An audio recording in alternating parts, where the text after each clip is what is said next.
The first time I watched the teaser for Blonde, I kid you not, guys, I thought to myself, oh, so it's a horror movie. And lo and behold, here's what the greatest mind of the 21st century has to say about that.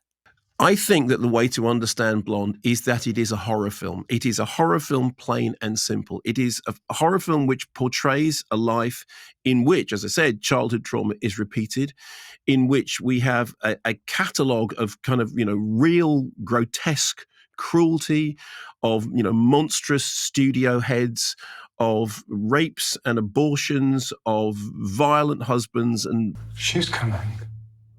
Men grow cold as girls grow old, and we all lose our charms in the end.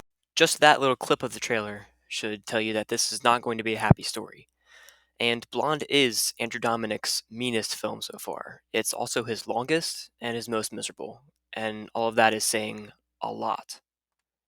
It's been a decade since Andrew Dominik has made a feature film, but once it was announced that he was making this movie, it was met with more skepticism than excitement. This is because it's based off a book that's a work of fiction and not actually based off the true events of Marilyn Monroe's life. If that sounds weird, that's because it is. The book is infamous for it being extremely explicit and borderline exploitative. All of this carries over into the film and has made Blonde the most controversial film of the year. It's rare that I say this, but I think that all the controversy is actually justified in this case. Because all this leads up to the question, what is this film trying to convey? Sure, it's a character study, but all in all, it's pretty much just about how celebrities create facades and can lose the ability to be their true, genuine self.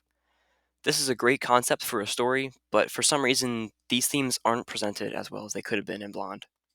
I believe cinema is about empathy and where you fall on that spectrum. Up to this point in his career, Dominic has thrived with a cruel camera, and he's the only one that could have made this film.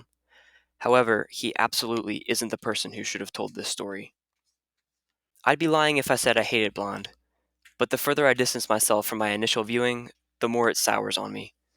This film is intangible and undefinable, and it's hard to wrap your head around. And for that, I admire it, but I can't say that I would recommend it.